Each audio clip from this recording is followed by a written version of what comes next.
I was interviewing sort of with a few different companies before that didn't work out, but that was through like a different like scheme over here in the UK. Mm-hmm. But I literally just picked this one role out of LinkedIn and I applied for it, got an interview, got the job by the end of the day. You know, I'm Harry. I'm currently located in London in the UK.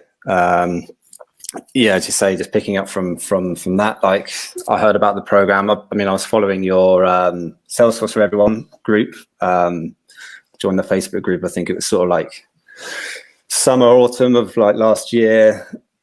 Saw that this, you know, this talent stack of this career development program was, you know, was just launched, and I was like, oh, I'm quite intrigued by that. Like, how am I going to kind of make a, you know, a career transition? So basically, my background, I was like, throughout my sort of the last few years, I've been a musician, and I was supporting that, sort of doing various jobs. And I was like, you know, the pandemic hit last year, and I was kind of like, well, what am I going to do? Like, we're all stuck at home. I need to do some training, I need to do some sort of like extra learning and stuff like that. You're a musician, and then the pandemic hits, and then, you know, things get a little bit awkward, obviously. And I'm sure there was a lot of, you know, question around what you were going to do next. And it seems like you already had this idea that I'm going to get into, you know, technology or maybe programming or some type of, you know, cloud-based platform. Yeah. And you were already part of the Salesforce group. So you had some exposure to that. You knew that that was at least a potential opportunity for you. But given that you're based in the UK, I know that, you know, at least from my perspective, that there's always been over the last 2 or 3 years, sort of this perception that it's harder to land these entry-level roles, like you're talking about transitioning in. It's harder to transition into being a Salesforce professional. Before you sort of really kicked off this journey and started trying to get a Salesforce job, was that your perspective as well, or did you have a different outlook on what the potential was for your area? Yeah, I mean, so I think generally speaking, I think the UK is there's no doubt about it, is a hard market to crack. You know, like I've heard this through various people, you know, before I even heard about the program and stuff like that. You know, if you can get into Salesforce, and if you can get a job in Salesforce, you know, within a few years, there's some really good money to be made in it. Sure. But it's certainly growing. I know that. You know, from what, like, you know, I've had like, you know, I had a few interviews sort of beforehand, like through different outlets and stuff like that. And I know that it's growing and growing and growing. So I think, you know, from now and for the next however long, I mean, it's just going to keep on going that way. Yeah, I've got no doubt about that. Yeah. I think, you know, you just got to play the long game with it in the UK, you know, because, go on. Yeah, I think that's fair. And, you know, we do see, I think in the program right now, I've got a dashboard for this, but I think last time I looked, like the average rate of someone joining the program and then landing a job is just under 100 days. It's like 96 days. So it's a little bit over 3 months. That's amazing. and that's really quick. So you're talking about a comparison of 3 months. And I know the whole time you were engaged and head down. So I do believe that you probably would have been around that 100-day mark, being based in the United States. So I think there definitely is a delay and maybe a little apprehension. And hopefully we can start to bridge that gap with conversations like this. So with that in mind, where were you when you joined the program? Like, were you already certified? Did you get your certification after you joined? I guess, what was that like going through the program? And let's just sort of talk about what happened in those 5.5 months. Like, what was it that you were doing in those 5.5 months to position yourself? Because I think there's a lot of people out there, especially in the UK, that would say, if you told me that I could start today and 5.5 months later I would have a job, I don't care about all those people who land a job in 96 days. I will take the 6-month path. That is fine with me. Yeah. So I came into it like roughly with sort of small knowledge about, you know, the admin certification. So I wasn't certified when I came into it. I knew that was kind of like the goal for entry level, was to get, you know, to be a Salesforce administrator. That was my goal. And like, obviously I did the 5-day challenge coming into it. And like, I decided, okay, this looks like a solid kind of way in, you know, got into it. I think I became certified sort of mid-April. So actually took a bit longer to get certified. Like there are times where I wanted to give up on it sort of thing and not like, sure. You know, I was like, is this right for me? Like, is this where, you know, can I do this sort of thing? That kind of whole like, you know, imposter syndrome in that sense. And then got certified in April and then got onto a volunteer project within the program. And luckily enough, like I was able to sort of like, hey, this is like my experience, like this is what I did. And then obviously like interviewed for the job like a few weeks later and landed from that. You know, it was kind of like as simple as that, really. So I like this breakdown because that's exactly what I was looking for. And so it's, you know, you join the program in November and you're going through all those emotions, which I think most people do. Anytime they're especially changing careers, but anytime you're learning something new, it's like, so from November to April, we're in the process of getting the certification, but that's not all. I mean, you're doing branding on LinkedIn and you're, you know, practicing your interview skills and things like that.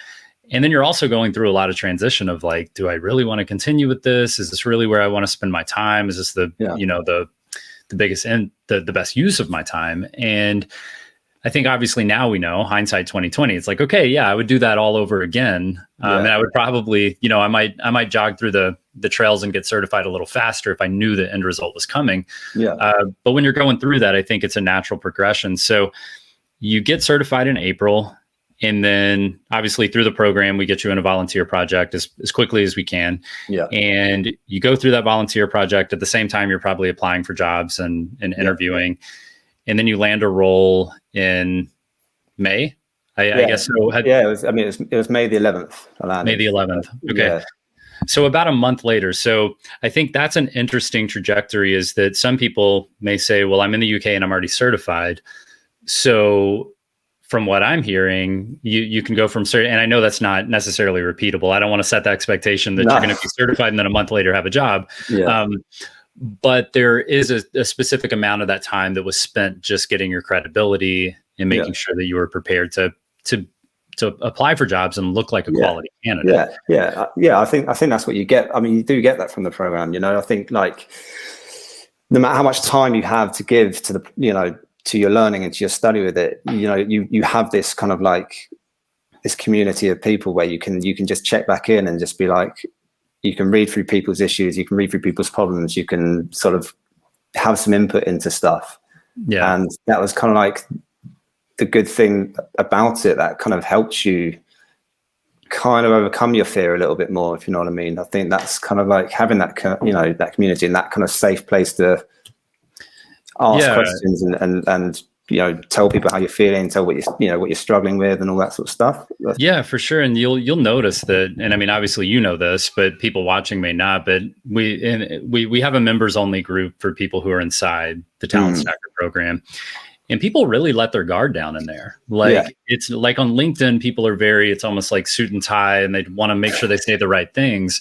But then over here in this private group, they're just kind of hanging out, and people will say, you know, I feel like an idiot. I failed the exam 3 times, and that's nothing you would ever say on LinkedIn. I was one of those people. Okay.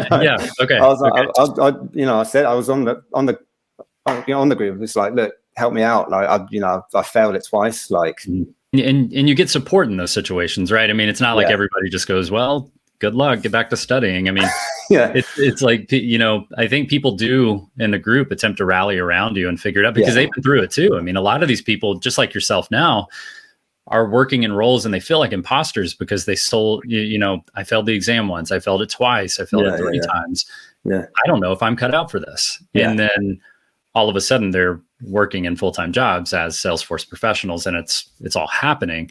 I mean, I guess, did you feel like the group gave you that support that you were looking for when you absolutely. I think across the board, like, they absolutely they give you that kind of like, okay, take a step back, look at what you're doing, and get back into it, sort of thing. And and I do think, like, if you follow those people's advice, sound advice, and you follow the steps in the program, I don't think you can really go wrong with it. Do you know what I mean? Like, I do, and I think it's a little different too, because there's communities like Salesforce for Everyone, which obviously I'm a big fan of because I started that one a few years back. But there are groups like that have thousands of people in it, and like the Ohana Slack has thousands of people in it, and the Trailblazer communities.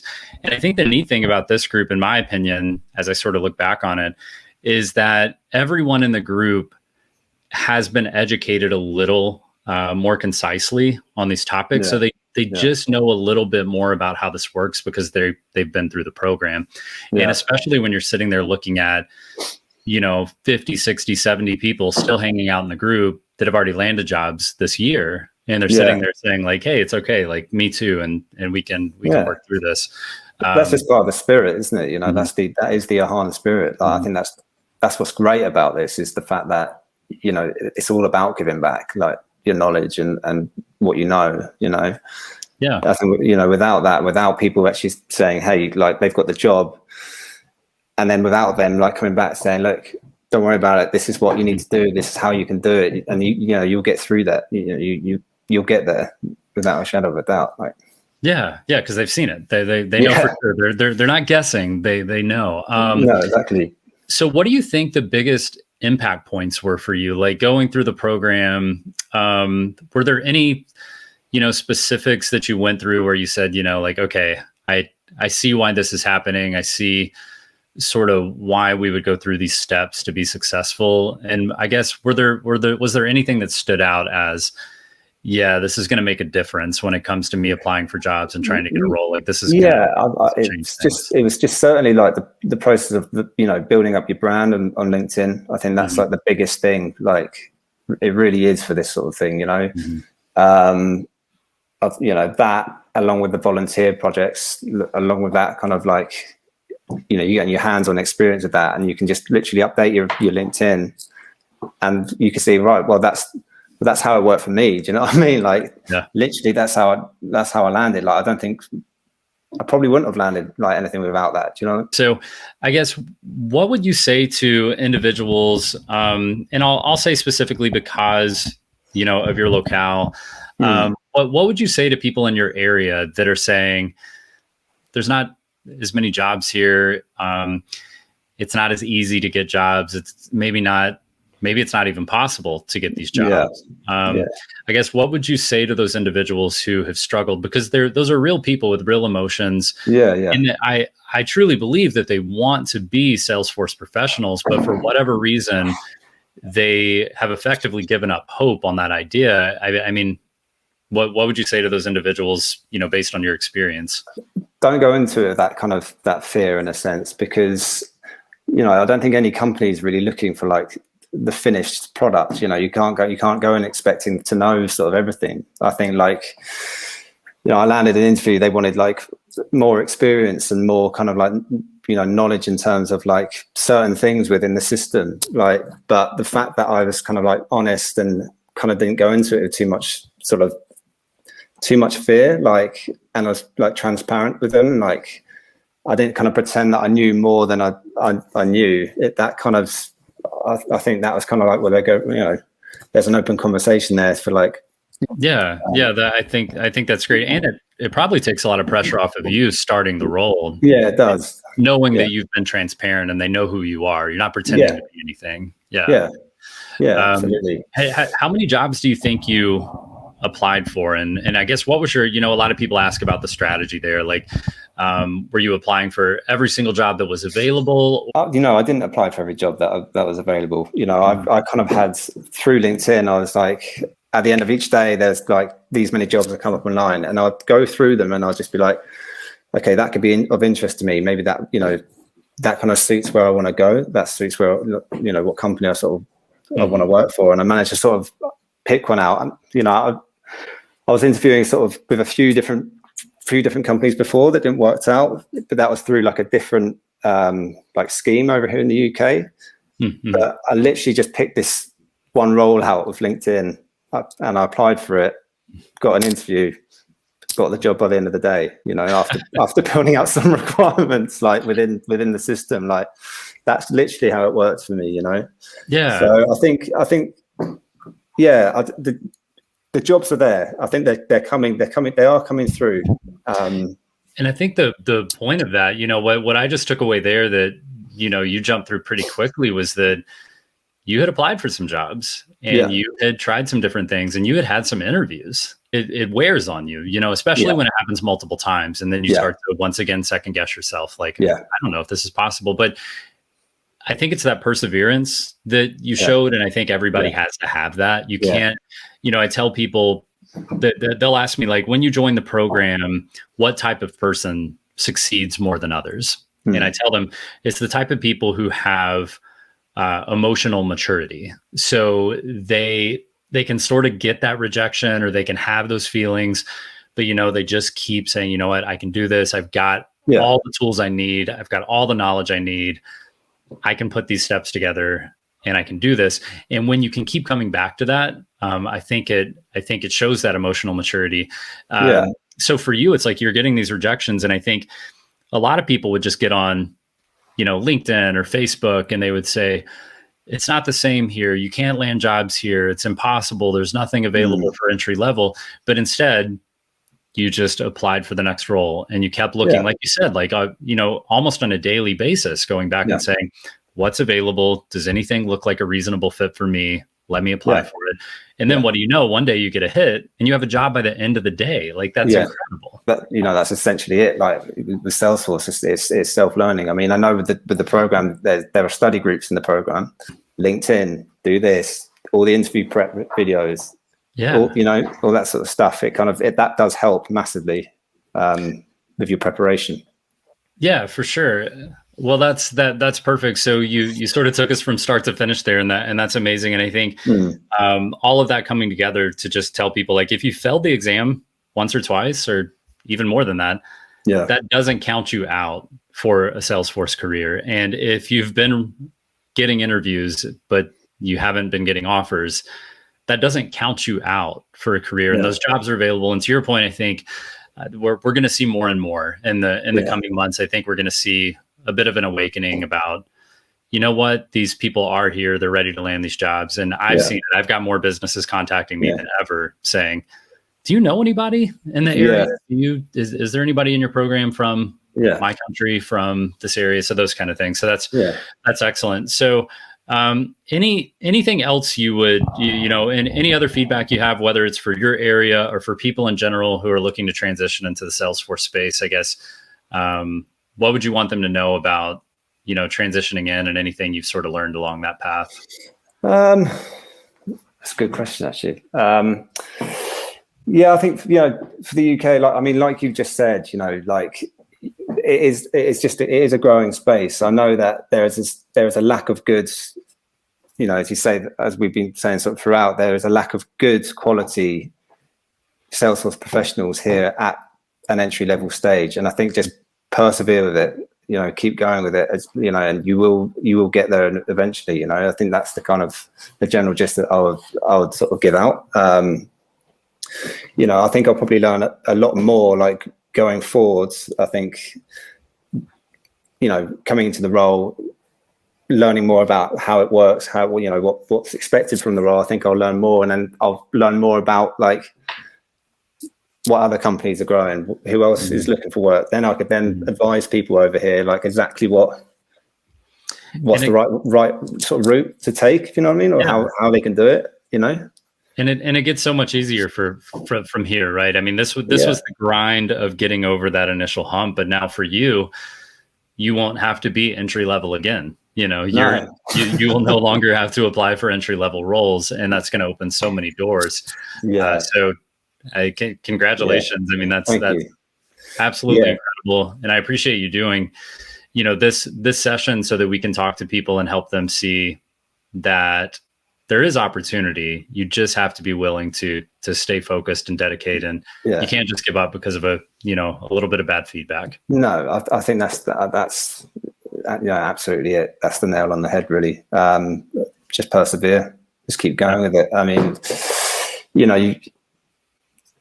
it's like the kind of classic saying, like, you can land an interview. They want you to pass the interview. They want you to get the job. Like, you've done everything that relative that you need, like, within the learning, within the certification, with all that sort of stuff. Like, just go out and just nail it. Like, be prepared. Be prepared. You know what I mean? Like, just prepare, and just you'll be fine. Like, well, that is wonderful. So I certainly appreciate your time. We will continue to, I know that you're going to sort of, look to help people, especially in your area, to understand how to overcome these obstacles. And that is amazing. So what's the best way for people to contact you? I guess if they're, in your area, they want to hear more about your story. What's the best way to reach out?